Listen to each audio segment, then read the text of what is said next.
Hello, everyone. Welcome in, and thank you for tuning in to this week's recap of the Lansing Watchdog, your trusted source for small business news. As always, I'm Jacob Manning. And I'm Kelly Saunders.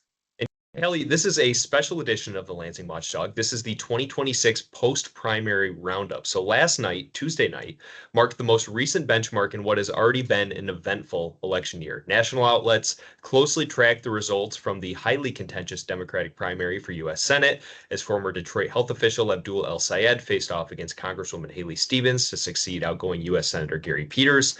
But beyond the headline race, separate results locked in the two main candidates running to be Michigan's next governor, determined candidates for pivotal congressional races, and determined major party nominees for over 100 state legislative races. And Kelly, you and I tracked the most important races yesterday and today, so let's dive into what some of those are. But before we do, as a reminder, SBAM Small Biz PAC has engaged in some of the races that we're about to talk about.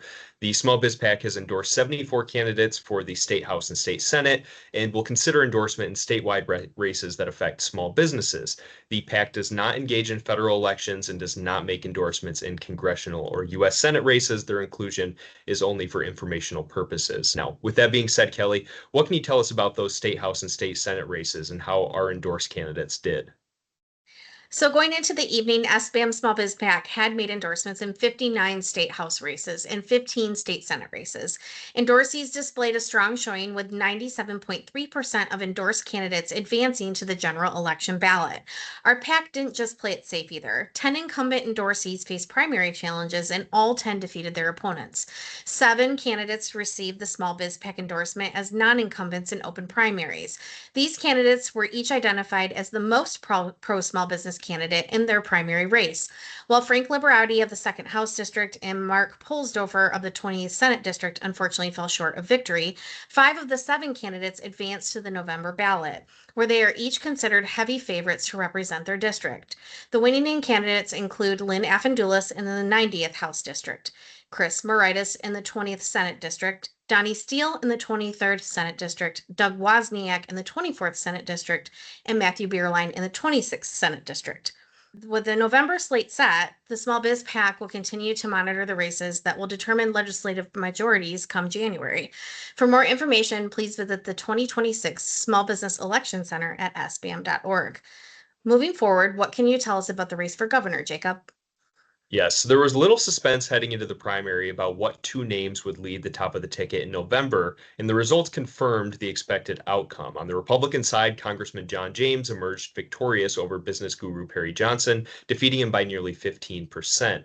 Across the aisle, Democratic Secretary of State Jocelyn Benson defeated her opponent, Genesee County Sheriff Chris Swanson, winning in all 83 Michigan counties. And while neither result was particularly shocking, Benson's 66-point win over Swanson far exceeded most expectations, and Democratic turnout was very strong. Over 1.5 million votes were cast in the gubernatorial Democratic primary versus about 900,000 on the Republican side, displaying the seemingly large enthusiasm gap between Democrats and Republicans heading into November.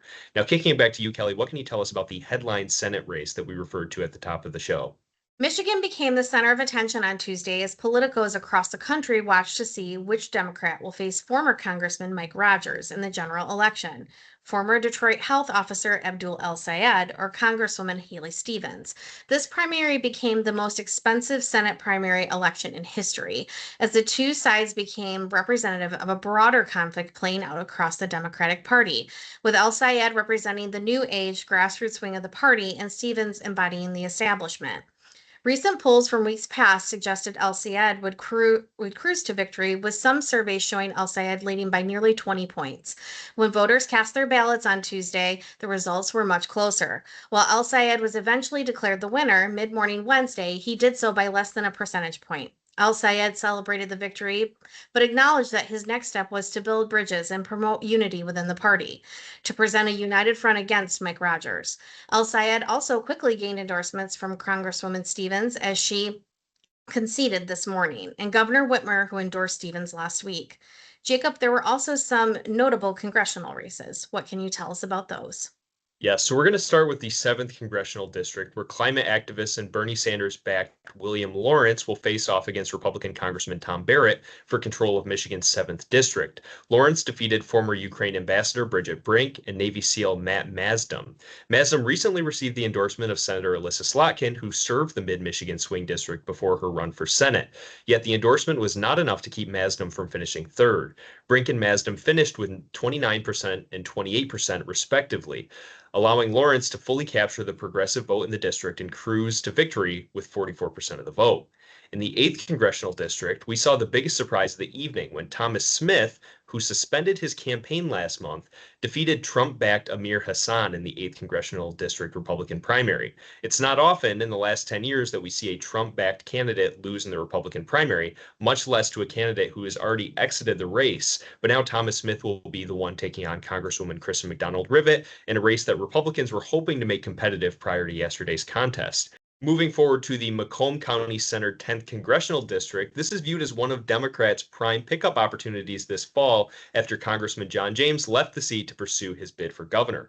On the Republican side, son of Oakland County Sheriff Mike Bouchard Jr., received President Trump's endorsement and cruised to victory on Tuesday.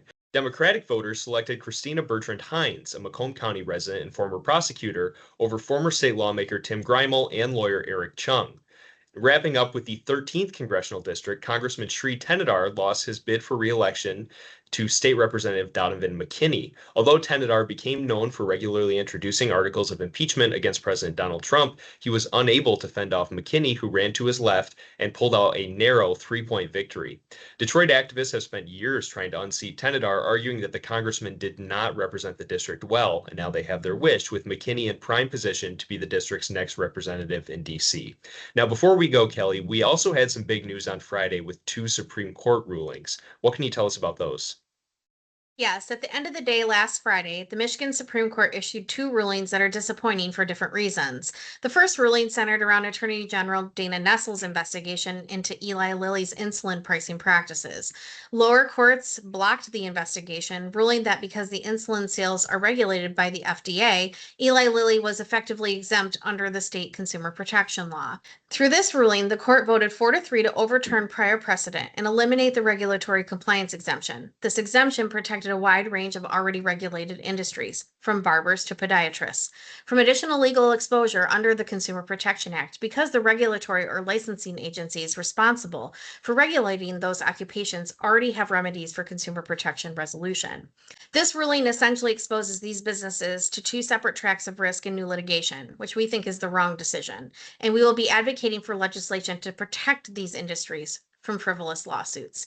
The other ruling has to do with the Line 5 tunnel. SBAM has long supported the Line 5 dry tunnel under the straits, which we believe is not only safer than the status quo, but is also economically essential to ensure access to affordable, reliable energy throughout Michigan. The Supreme Court's ruling didn't stop the Line 5 project, but they did order state regulators to conduct a more thorough environmental review before the project can move back. Last month, Enbridge did secure its final state level permits, so the process is inching forward. But last week's ruling adds another layer in delay. We're hopeful that this review process can get underway quickly. This project has been reviewed for nearly a decade now, despite the benefits. And with that, we're going to close out this marathon edition of the Lansing Watchdog. Thank you for tuning in, everyone, and we hope to see you next week.